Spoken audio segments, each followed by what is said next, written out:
Matrix എന്ന മൊഡ്യൂളിൽ നമ്മൾ രണ്ട് ടോപ്പിക്ക് ഡിസ്കസ് ചെയ്യാൻ പോവുകയാണ്. ഇവിടെ നമ്മൾ ഡിസ്കസ് ചെയ്യാൻ പോകുന്ന ടോപ്പിക്കുകൾ അഡ്ജോയിൻറ്റും ഇൻവേഴ്സുമാണ്. ഓക്കെ, സോ നമ്മുടെ നെക്സ്റ്റ് ടോപ്പിക്കുകൾ എന്ന് പറയുന്നത് അഡ്ജോയിൻറ്റ് ഓഫ് മെട്രിക്സും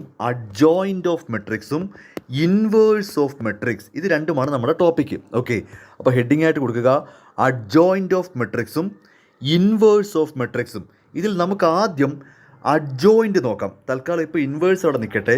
അപ്പോൾ നമ്മൾ ആദ്യം നോക്കാൻ പോകുന്ന ടോപ്പിക് എന്ന് പറയുന്നത് അഡ്ജോയിൻറ്റ് ഓഫ് മെട്രിക്സ് ആണ്. സോ നിങ്ങൾ ഇത് ഹെഡിങ് ആയിട്ട് കൊടുത്താൽ മതി, adjoint of matrix. Okay, so ടോപ്പിക്കിൻ്റെ പേര് അഡ്ജോയിൻറ്റ് ഓഫ് മെട്രിക്സ്. എന്താണ് അഡ്ജോയിൻറ്റ് ഓഫ് മെട്രിക്സ്, അല്ലെങ്കിൽ എങ്ങനെയാണ് അഡ്ജോയിൻറ്റ് ഓഫ് മെട്രിക്സ് ചെയ്യുന്നതെന്ന് ചോദിച്ചു കഴിഞ്ഞാൽ, ഇപ്പോൾ ഈ ഒരു മെട്രിക്സ് എക്സാമ്പിളായിട്ട് എടുക്കുക. നമുക്ക് ആദ്യം ഒരു കണക്ക് ചെയ്ത് കാണിച്ചു തരാം. ഇതാണ് നമ്മുടെ മെട്രിക്സ്. നമ്മുടെ ടെക്സ്റ്റിലുള്ള അതേ പ്രോബ്ലമാണ്. ടെക്സ്റ്റ് മറിച്ച് നോക്കിയാൽ കാണാൻ പറ്റും, ഈ ക്വസ്റ്റ്യൻ അവിടെ ഉണ്ട്. ഓക്കെ, സോ ടെക്സ്റ്റിൽ അതേ പ്രോബ്ലം തന്നെ വർക്കൗട്ട് ചെയ്യാം. ഈ മെട്രിക്സിൻ്റെ അഡ്ജോയിൻറ്റ് കണ്ടുപിടിക്കുന്നത് എങ്ങനെയാണെന്ന് നോക്കാം. വളരെ സിമ്പിളായിട്ട് കണ്ടുപിടിക്കാൻ പറ്റും. നമുക്ക് കോ ഫാക്ടർ കണ്ടുപിടിക്കുന്നവരുള്ള കാര്യങ്ങൾ കൃത്യമായിട്ട് ഓർമ്മ വേണം. കാര്യം കോ ഫാക്ടർ എന്ന് പറയുന്നത് ഇവിടെ അഡ്ജോയിൻറ്റ് കണ്ടുപിടിക്കാൻ വളരെ പ്രധാനപ്പെട്ടൊരു പോയിൻ്റാണ്. അപ്പം നമ്മളിവിടെ ഓർത്തെടുക്കേണ്ടുന്നത് എങ്ങനെയാണ് കോ ഫാക്ടർ കണ്ടുപിടിക്കേണ്ടത്. ഈ കോ ഫാക്ടറിൻ്റെ കണ്ടിന്യൂവേഷനായിട്ടാണ് ഈ അഡ്ജോയിൻറ്റ് വരുന്നത്. അപ്പോൾ നിങ്ങൾ മനസ്സിലാക്കേണ്ടുന്നത് കോ ഫാക്ടർ കണ്ടുപിടിച്ച ക്ലാസ് വരെ നിങ്ങൾ കൃത്യമായിട്ട് പഠിച്ചു വെച്ചിരിക്കണം. കോ ഫാക്ടറിൻ്റെ കണ്ടിന്യൂവേഷനായിട്ടാണ് ഈ അഡ്ജോയിൻറ്റ് വരുന്നത്. ഓക്കെ, ഇനി എങ്ങനെയാണ് അഡ്ജോയിൻറ്റ് കണ്ടുപിടിക്കുന്നത് ചോദിച്ചു കഴിഞ്ഞാൽ, ഇതൊരു 3x3 മെട്രിക്സ് ആണ്. ഇവിടെ ഇപ്പോൾ നിങ്ങൾ ഈ കാണുന്നത് ഒരു 3x3 മെട്രിക്സ് ആണ്. ഒരു 3x3 മെട്രിക്സിന് എത്ര എലമെൻറ്റ് കാണും? 9 എലമെൻ്റ് ഉണ്ട്. അല്ലെങ്കിൽ ഒരു 3x3 മെട്രിക്സിനകത്ത് ഒരു 9 നമ്പറുകൾ കാണും. 1 2 3 4 5 6 7 8 9. അപ്പോൾ 3x3 മെട്രിക്സിനകത്ത് 9 എലമെൻറ്റ്സ് ഉണ്ട്. എന്താണ് അഡ്ജോയിൻ്റ് എന്ന് ചോദിച്ചാൽ, നിങ്ങൾ ആദ്യം ഈ 9 എലമെൻറ്റിൻ്റെയും കോ ഫാക്ടർ കണ്ടുപിടിക്കണം. ഈ 9 എലമെൻറ്റിൻ്റെയും കോ ഫാക്ടർ കണ്ടുപിടിക്കണം. കുറച്ച് സമയമെടുക്കുന്ന പരിപാടിയാണ്, പക്ഷെ വളരെ ഈസിയാണ്. ഈ 9 എലമെൻറ്റിൻ്റെയും കോ ഫാക്ടർ കണ്ടുപിടിക്കുക എന്ന ഒരു ജോലി നമുക്കുണ്ട്. പക്ഷേ അത് വളരെ ഈസി ആയിട്ട് കണ്ടുപിടിക്കാവുന്നേ ഉള്ളൂ. എങ്ങനെയാണെന്ന് ചോദിച്ചു കഴിഞ്ഞാൽ, ഒരു എലമെൻറ്റ് സെലക്ട് ചെയ്യുക. ഫസ്റ്റ് ഒരു എലമെൻറ്റ് സെലക്ട് ചെയ്യുക.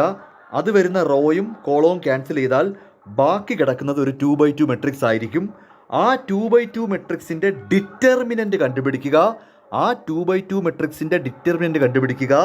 അതാണ് മൈനർ. അതിനെ നമ്മൾ മൈനർ എന്നാണ് വിളിക്കുന്നത്. ഓക്കെ, ആ മൈനറായിട്ട് എത്രയാണോ കിട്ടുന്നത് ആ നമ്പറിനെ ആ എലമെൻറ്റ്, നമ്മൾ മൈനർ കണ്ടുപിടിച്ച എലമെൻ്റ് ഉണ്ടല്ലോ, ആ എലമെൻറ്റിൻ്റെ പൊസിഷൻ്റെ സൈൻ കൊണ്ട് അസോസിയേറ്റ് ചെയ്യുക. ഇതിനെയാണ് കോ ഫാക്ടർ എന്ന് പറയുന്നത്. സോ നമ്മുടെ ജോലി എന്താണെന്ന് ചോദിച്ചു കഴിഞ്ഞാൽ, ഈ 9 എലമെൻറ്റിൻ്റെയും കോ ഫാക്ടർ കണ്ടുപിടിക്കണം. അപ്പോൾ അഡ്ജോയിൻറ്റ് കണ്ടുപിടിക്കണമെങ്കിൽ നമുക്ക് തന്നിരിക്കുന്ന മെട്രിക്സിൻ്റെ എല്ലാ എലമെൻറ്റിൻ്റെയും കോ ഫാക്ടർ കണ്ടുപിടിക്കണം. അതാണ് ആദ്യത്തെ ജോലി. ഈ 9 എലമെൻറ്റിൻ്റെയും കോ ഫാക്ടർ കണ്ടുപിടിക്കണം. ഞാൻ ആദ്യം 7ൻ്റെ കണ്ടുപിടിക്കാം. 7ൻ്റെ കോ ഫാക്ടർ എന്ന് പറയുമ്പോൾ ഇതാണ് റിമൈൻഡ് ചെയ്യുന്ന 2x2 മെട്രിക്സ്. നിങ്ങളും കൂടെ ചെയ്തു വന്നോ. 7 എന്ന നമ്പർ എടുത്താൽ ബാക്കിയുള്ളത് 2 4 3 8 എന്ന ഒരു 2x2 മെട്രിക്സ് ആണ്. അതിൻ്റെ ഡിറ്റർമിനൻ്റ് കാണുക. 2 × 8 - 4 × 3. ആ ഫൈനൽ ആൻസർ 4 എന്ന് കിട്ടും. ഈ 4 മൈനറാണ്. ഈ 4 എന്ന് പറഞ്ഞാൽ 7ൻ്റെ മൈനറാണ്. 7 ഇരിക്കുന്ന പൊസിഷൻ പോസിറ്റീവാണല്ലോ. അതുകൊണ്ട് തന്നെ പോസിറ്റീവ് കൊണ്ട് അസോസിയേറ്റ് ചെയ്താൽ കോ ഫാക്ടറും 4 തന്നെ.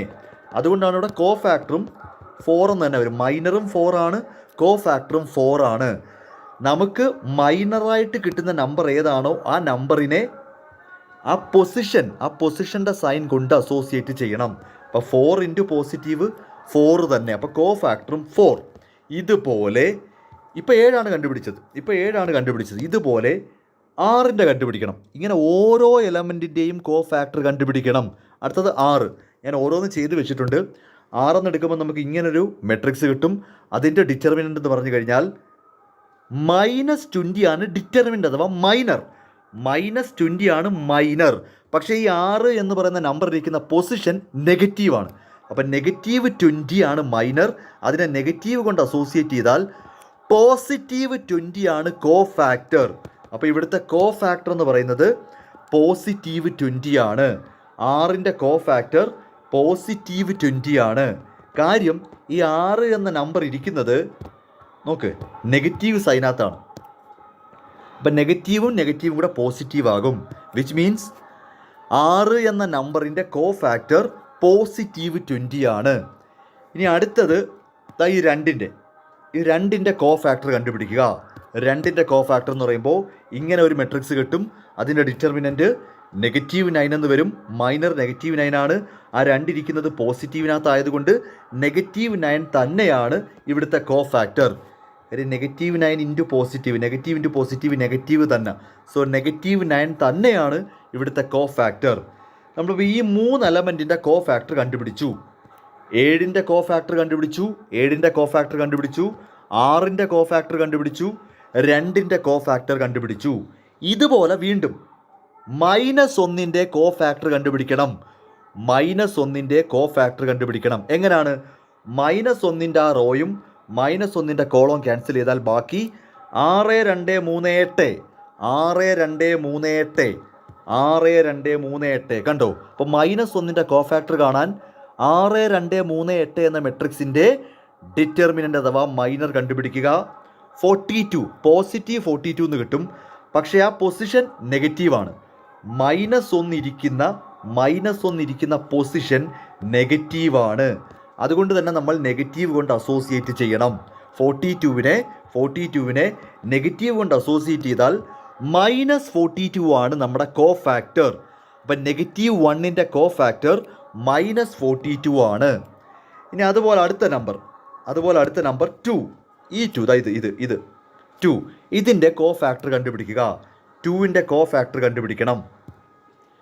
2ൻ്റെ കോ ഫാക്ടർ ഇങ്ങനെ വരും.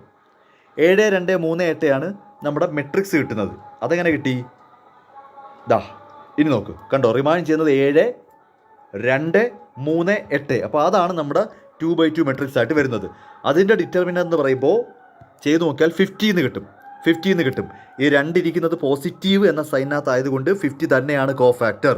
ഇവിടെ മൈനർ 50 ആണ്, കോ ഫാക്ടറും 50 തന്നെ. നമുക്ക് വേണ്ടത് കോ ഫാക്ടറാണ് കേട്ടോ. അപ്പോൾ ഈ 2ൻ്റെ കോ ഫാക്ടറും 50 തന്നെ. ഇങ്ങനെ ഓരോ നമ്പറിൻ്റെയും കോ ഫാക്ടർ കാണാൻ പോവുക. നെക്സ്റ്റ് 4ൻ്റെ കോ ഫാക്ടർ കാണുമ്പോൾ റിമൈൻഡ് ചെയ്യുന്നത് 7 6 3 3 7 6 3 3 7 6 3 3. അതിൻ്റെ ഡിറ്റർമിനൻ്റ് കണ്ടുപിടിക്കുമ്പോൾ പോസിറ്റീവ് 3 എന്ന് കിട്ടും. അതായത് മൈനറാണ് പോസിറ്റീവ് 3. പക്ഷേ ആ 4 ഇരിക്കുന്നത് നെഗറ്റീവിനകത്താണ്. ആ 4 എന്ന ഈ നമ്പർ ഇരിക്കുന്ന പൊസിഷൻ നെഗറ്റീവാണ്. അപ്പം നെഗറ്റീവ് കൊണ്ട് അസോസിയേറ്റ് ചെയ്യുമ്പോൾ -3 ആണ് 4ൻ്റെ കോ ഫാക്ടർ. -3 ആണ് 4ൻ്റെ കോ ഫാക്ടർ. ഇനി വീണ്ടും അടുത്തത് ഈ 3ൻ്റെ കോ ഫാക്ടർ കാണുക. 3ൻ്റെ കോ ഫാക്ടർ എന്ന് പറയുമ്പോൾ ഇങ്ങനെ ക്യാൻസൽ ആയാൽ 6 2 2 4 6 2 2 4 6 2 2 4യുടെ ഡിറ്റർമിനൻ്റ് കണ്ടുപിടിച്ചാൽ 20. അപ്പോൾ മൈനർ 20 എന്ന് കിട്ടും. ആ നമ്പർ ഇരിക്കുന്ന പൊസിഷൻ പോസിറ്റീവ് ആയതുകൊണ്ട് 20 തന്നെയാണ് ഇതിൻ്റെ കോ ഫാക്ടർ. അപ്പോൾ ആ 3ൻ്റെ കോ ഫാക്ടർ 20 തന്നെ. 3ൻ്റെ കോ ഫാക്ടർ 20 തന്നെ. ഇങ്ങനെ ഓരോന്നും കണ്ടുപിടിച്ചാൽ മതിയോ. നെക്സ്റ്റ് ഈ 3 റിമൈൻഡ് ചെയ്യുന്നത് 7 2 -1 4 7 2 -1 4 ഇതാണ്ടേ 7 2 -1 4 ഡിറ്റർമിനൻ്റ് കാണുക. പോസിറ്റീവ് 30 എന്ന് കിട്ടും. പക്ഷേ ആ നമ്പർ ഇരിക്കുന്നത് നെഗറ്റീവ് സൈനകത്തായതുകൊണ്ട് നെഗറ്റീവ് സൈനാണ് എൻ്റെ പൊസിഷൻ. നെഗറ്റീവ് കൊണ്ട് അസോസിയേറ്റ് ചെയ്യുമ്പോൾ -30 ആണ് ആ 3ൻ്റെ കോ ഫാക്ടർ. അതായത് ഈ രണ്ടാമത്തെ 3ൻ്റെ ലാസ്റ്റ് റോയിലെ രണ്ടാമത്തെ 3ൻ്റെ കോ ഫാക്ടർ -30 ആണ്. ഇനി 8ൻ്റെ കോ ഫാക്ടർ ഇത് ഓരോന്നും കാണണം. 8ൻ്റെ കോ ഫാക്ടർ 7 6 -1 2 7 6 -1 2 7 6 -1 2യുടെ ഡിറ്റർമിനൻ്റ് കണ്ടുപിടിക്കുക. പോസിറ്റീവ് 20 എന്ന് കിട്ടും. 8 ഇരിക്കുന്നത് പോസിറ്റീവ് എന്ന സൈനകത്ത് തന്നെയാണ്. അതിൻ്റെ പൊസിഷൻ പോസിറ്റീവാണ്. അപ്പോൾ 20 തന്നെയാണ് നമ്മുടെ കോ ഫാക്ടർ. സോ ഇതുവരെ നമ്മൾ എല്ലാ നമ്പറിൻ്റെയും എല്ലാ എലമെൻറ്റിൻ്റെയും കോ ഫാക്ടർ കണ്ടുപിടിച്ചു. എല്ലാ എലമെൻറ്റിൻ്റെയും കോ ഫാക്ടർ. 7ൻ്റെ കോ ഫാക്ടർ നിങ്ങൾ ബുക്കിൽ എഴുതിയിട്ടുണ്ടെങ്കിൽ ഇപ്പോൾ നോക്കുമ്പോൾ കറക്റ്റായിട്ട് മനസ്സിലാവും. 7ൻ്റെ കോ ഫാക്ടർ 4, 6ൻ്റെ കോ ഫാക്ടർ 20, 2ൻ്റെ കോ ഫാക്ടർ -9, -1ൻ്റെ കോ ഫാക്ടർ -42, 2ൻ്റെ കോ ഫാക്ടർ 50, 4ൻ്റെ കോ ഫാക്ടർ -3, 3ൻ്റെ കോ ഫാക്ടർ 20, ദെൻ അടുത്ത 3ൻ്റെ കോ ഫാക്ടർ -30, 8ൻ്റെ കോ ഫാക്ടർ 20. ഈ ഓരോ എലമെൻറ്റിൻ്റെയും കോ ഫാക്ടർ കിട്ടിയല്ലോ. ആ കോ ഫാക്ടേഴ്സ് അതാത് എലമെൻറ്റിൻ്റെ സ്ഥാനത്ത് പോസ്റ്റ് ചെയ്ത് ഒരു മെട്രിക്സ് ക്രിയേറ്റ് ചെയ്യണം. കിട്ടിയിരിക്കുന്ന ഓരോ കോ ഫാക്ടറും അതാത് എലമെൻറ്റിൻ്റെ സ്ഥാനത്ത് പോസ്റ്റ് ചെയ്ത് നമ്മളൊരു മെട്രിക്സ് ക്രിയേറ്റ് ചെയ്യണം. ഇതുപോലെ ഒരു മെട്രിക്സ് ക്രിയേറ്റ് ചെയ്യണം. ഇതുപോലെ ഒരു മെട്രിക്സ് ക്രിയേറ്റ് ചെയ്യുക. ഓക്കെ, എന്നിട്ട് ഈ മെട്രിക്സ്, ഇപ്പോൾ ഈ കിട്ടിയ ഈ മെട്രിക്സിനെ ട്രാൻസ്പോസ് ചെയ്യണം. കോഫാക്ടേഴ്സ് കൊണ്ടുണ്ടാക്കിയെടുത്ത ഈ മെട്രിക്സിനെ ട്രാൻസ്പോസ് ചെയ്യണം. റോ കോളമായിട്ടും കോളം റോ ആയിട്ടും മാറ്റണം. അങ്ങനെ ട്രാൻസ്പോസ് ചെയ്ത് കിട്ടുന്ന മെട്രിക്സിനെയാണ് അഡ്ജോയിൻ്റ് എന്ന് പറയുന്നത്. പറയുമ്പം വലിയ സംഭവമായിട്ട് തോന്നുമെങ്കിലും വളരെ സിമ്പിളായിട്ടുള്ള കാര്യമേ ഉള്ളൂ. ഒരു 3x3 മെട്രിക്സ് ആണ് ഇപ്പോൾ തന്നിരിക്കുന്നത്. ഒന്നുകൂടെ ജസ്റ്റ് ഒന്ന് ഓടിച്ചെന്ന് പറഞ്ഞുതരാം. നോക്കിയേ, ഈ 3x3 മെട്രിക്സിൻ്റെ എല്ലാ എലമെൻറ്റിൻ്റെയും കോ ഫാക്ടർ കണ്ടുപിടിക്കണം. എല്ലാ എലമെൻറ്റിൻ്റെയും കോ ഫാക്ടർ കണ്ടുപിടിക്കണം. അതാണ് ഞാൻ ഈ ചെയ്ത് കാണിച്ചത്. 7ൻ്റെ കോ ഫാക്ടർ 4, 6ൻ്റെ കോ ഫാക്ടർ 20, ഇങ്ങനെ ഓരോന്ന് ഞാൻ ചെയ്ത് കാണിച്ചല്ലോ. വീണ്ടും 2ൻ്റെ കോ ഫാക്ടർ -9, -1ൻ്റെ കോ ഫാക്ടർ -42, ഇത് ചെയ്ത് കണ്ടുപിടിച്ചതാണ്. 2ൻ്റെ കോ ഫാക്ടർ 50, ദെൻ 4ൻ്റെ കോ ഫാക്ടർ -3, ദെൻ 3ൻ്റെ കോ ഫാക്ടർ 20, വീണ്ടും അടുത്ത 3ൻ്റെ കോ ഫാക്ടർ -30, 8ൻ്റെ കോ ഫാക്ടർ 20. ഈ കിട്ടിയ ഓരോ കോ ഫാക്ടറും ആ എലമെൻറ്റിൻ്റെ സ്ഥാനത്ത് തന്നെ പോസ്റ്റ് ചെയ്യുക. അപ്പോൾ നമുക്കിത് ഇങ്ങനൊരു മെട്രിക്സ് കിട്ടും. ആ കിട്ടിയ മെട്രിക്സിൻ്റെ ട്രാൻസ്പോസ് എടുക്കണം. ആ കിട്ടുന്ന മെട്രിക്സിൻ്റെ ട്രാൻസ്പോസ് എടുക്കണം. അപ്പോൾ റോ കോളമായിട്ട് മാറും, കോളം റോ ആയിട്ട് മാറും. ഇത് ഈ മെട്രിക്സിനെയാണ്, ഇപ്പോൾ ഈ കിട്ടിയ ഈ ട്രാൻസ്പോസിനെയാണ് അഡ്ജോയിൻ്റ് എന്ന് വിളിക്കുന്നത്. ADJ of A, adjoint of matrix A. ഇതിനെയാണ് നമ്മൾ അഡ്ജോയിൻ്റ് എന്ന് വിളിക്കുന്നത്. അപ്പോൾ സംഭവം സിമ്പിളാണ്, നിങ്ങൾ ശ്രദ്ധിച്ചങ്ങ് ചെയ്താൽ മതി. എല്ലാ എലമെൻറ്റിൻ്റെയും കോ ഫാക്ടർ കണ്ടുപിടിക്കുക. ആ കിട്ടിയ കോ ഫാക്ടറുകൾ കറസ്പോണ്ടിങ് എലമെൻറ്റിൻ്റെ സ്ഥാനത്ത് പോസ്റ്റ് ചെയ്യുക. എന്നിട്ട് അതിൻ്റെ ട്രാൻസ്പോസ് എടുക്കണം. ആ ട്രാൻസ്പോസിനെയാണ് നമ്മൾ അഡ്ജോയിൻ്റ് ഓഫ് ദാറ്റ് മെട്രിക്സ് എന്ന് വിളിക്കുന്നത്. ഇതാണ് അഡ്ജോയിൻ്റ് എന്ന കോൺസെപ്റ്റ്. ഓക്കെ, ഇനി എന്താണ് ഇൻവേഴ്സ് എന്ന് ചോദിച്ചാൽ, അല്ലെങ്കിൽ ഇതിൽ നിന്ന് എങ്ങനെയാണ് ഇൻവേഴ്സ് കണ്ടുപിടിക്കുന്നതെന്ന് ചോദിച്ചു കഴിഞ്ഞാൽ, നമുക്ക് ക്വസ്റ്റ്യനിൽ തന്നിരിക്കുന്ന മെട്രിക്സിൻ്റെ ഡിറ്റർമിനൻറ്റ് കണ്ടുപിടിക്കണം. കണ്ടിന്യൂ ചെയ്ത് തന്നെ പറഞ്ഞുതരാം. ഇൻവേഴ്സ് കണ്ടുപിടിക്കുന്നത് എങ്ങനെയാണെന്ന് ചോദിച്ചാൽ, നമുക്ക് ക്വസ്റ്റ്യനായിട്ട് തന്നിരിക്കുന്ന ഈ മെട്രിക്സിൻ്റെ ഡിറ്റർമിനൻറ്റ് കണ്ടുപിടിക്കണം. ഡിറ്റർമിനൻറ്റ് കാണാൻ ആദ്യത്തെ റോ മാത്രം മതി. 7, 6, 2 മാത്രം എടുത്തിട്ട് സ്ക്വയർ മെട്രിക്സുകളുടെ ഡിറ്റർമിനൻറ്റ് കണ്ടുപിടിച്ചാൽ മതി. അത് നമ്മൾ ഓൾറെഡി കണ്ടുപിടിച്ച് വെച്ചിട്ടുണ്ട്. അതായത് 7ൻ്റെത് 4 ആണെന്നും 6ൻ്റെത് -20 ആണെന്നും 2ൻ്റെത് -9 ആണെന്നും ഓൾറെഡി നമ്മൾ ചെയ്തിട്ടുണ്ട്. 7 ഇൻറ്റു ആ 7 എന്ന നമ്പർ എടുക്കുമ്പോൾ കിട്ടുന്ന 2x2 മെട്രിക്സിൻ്റെ ഡിറ്റർമിനൻറ്റ് മൈനർ 7 ഇൻറ്റു 7ൻ്റെ മൈനർ, 6 ഇൻറ്റു 6ൻ്റെ മൈനർ, 2 ഇൻറ്റു 2ൻ്റെ മൈനർ. ഇത് കണ്ടുപിടിച്ച് വെച്ചല്ലോ, ഓൾറെഡി കിട്ടിയല്ലോ. സോ അതങ്ങ് മൾട്ടിപ്ലൈ ചെയ്ത് കൊടുത്താൽ മാത്രം മതി. നമ്മൾ ചെയ്ത് വെച്ചിട്ടുണ്ട്. ഇനി അതെവിടെയെന്നാണ് ചോദിക്കുന്നത്? ആണ്ടേ, അതിവിടെ ചെയ്തിട്ടുണ്ട്. 7ൻ്റെ മൈനർ 4 കണ്ടോ, 6ൻ്റെ മൈനർ -20. മൈനറാണ് ഡിറ്റർമിനൻറ്റ് കാണാൻ മൈനറാണ് എടുക്കുന്നത്. ഡിറ്റർമിനൻറ്റ് കാണാനായിട്ട് ആ വന്നിരിക്കുന്ന 2x2 മെട്രിക്സിൻ്റെ ഡിറ്റർമിനൻറ്റ്, 3x3 മെട്രിക്സിൻ്റെ ഡിറ്റർമിനൻറ്റ് കാണാൻ ഓരോ റോയും കോളം ക്യാൻസൽ ചെയ്തിട്ട് ബാക്കി കിടക്കുന്ന 2x2 മെട്രിക്സിൻ്റെ ഡിറ്റർമിനൻറ്റ് വിച്ച് ഈസ് മൈനർ, ആ മൈനറാണ് മൾട്ടിപ്ലൈ എടുക്കേണ്ടത്. അപ്പോൾ 6ൻ്റെ മൈനർ -20 ആണ്, 2ൻ്റെ മൈനർ -9 ആണ്. അതിട്ടങ്ങ് മൾട്ടിപ്ലൈ ചെയ്താൽ മതി.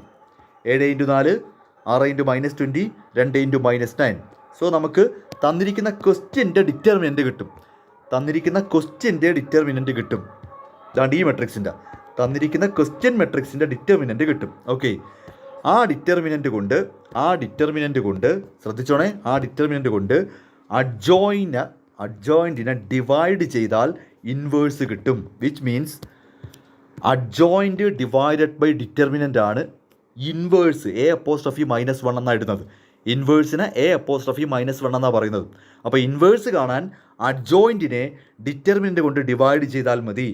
ഡിവൈഡ് ചെയ്യുന്നതിന് പകരം 1/130 കൊണ്ട് മൾട്ടിപ്ലൈ എന്നിട്ട് കാണിച്ച് കിട്ടിരുന്നാൽ മതി. ഇത്രയും ചെയ്താൽ മതി. ഇത് ചെയ്യാനൊന്നും നിൽക്കേണ്ട, ഇത്രയും കാണിച്ച് വെച്ചിരുന്നാൽ മതി. ഇതിനെ ഓരോന്നിനെയും 130 കൊണ്ട് ഡിവൈഡ് ചെയ്യാനൊന്നും പോകണ്ട. ജസ്റ്റ് 1/130, ഇത് രണ്ടും ഒന്നാടോ, 1/130 എന്നെടുത്തിട്ട് മൾട്ടിപ്ലൈ ചെയ്താലും മതി. ഇതേ ആൻസർ തന്നെ കിട്ടും. അപ്പോൾ ഇത്ര എഴുതി വെച്ചാൽ മതി, ഇൻവേഴ്സായി. അപ്പോൾ ഇൻവേഴ്സ് എന്താണെന്ന് ചോദിച്ചു കഴിഞ്ഞാൽ, ഒരു മെട്രിക്സിൻ്റെ അഡ്ജോയിൻറ്റിനെ ആ മെട്രിക്സിൻ്റെ ഡിറ്റർമിനൻ്റ് കൊണ്ട് ഡിവൈഡ് ചെയ്യുന്നതിനെയാണ് ഇൻവേഴ്സ് എന്ന് വിളിക്കുന്നത്. അപ്പോൾ ഇതൊക്കെ നമുക്കറിയാവുന്ന കേസുകൾ തന്നെ. കാര്യം കോ ഫാക്ടർ കണ്ടുപിടിക്കാനായിട്ടാണ് പ്രധാനമായിട്ടും പഠിക്കേണ്ടത്. ഇപ്പോൾ കോഫാക്ടറോടെല്ലാം കൂടെ നിരത്തി വെച്ച് കഴിഞ്ഞാൽ ഇതുപോലൊരു മെട്രിക്സ് വരുന്നു. ആ മെട്രിക്സിൻ്റെ ട്രാൻസ്പോസിനെയാണ്, അത് മറന്നു പോകരുത്. കോഫാക്ടേഴ്സ് എടുത്ത് എഴുതുന്ന മെട്രിക്സ് അല്ല അഡ്ജോയിൻറ്റ്. കോഫാക്ടേഴ്സ് എടുത്ത് എഴുതിയ മെട്രിക്സിൻ്റെ ട്രാൻസ്പോസിനെയാണ് നമ്മൾ അഡ്ജോയിൻ്റ് എന്ന് വിളിക്കുന്നത്. ആ അഡ്ജോയിൻറ്റിനെ ഡിറ്റർമിനൻ്റ് കൊണ്ട് ഡിവൈഡ് ചെയ്താൽ ഇൻവേഴ്സ് കിട്ടും. ഇത്രയുമാണ് അഡ്ജോയിൻറ്റും ഇൻവേഴ്സും എന്ന ടോപ്പിക്ക്.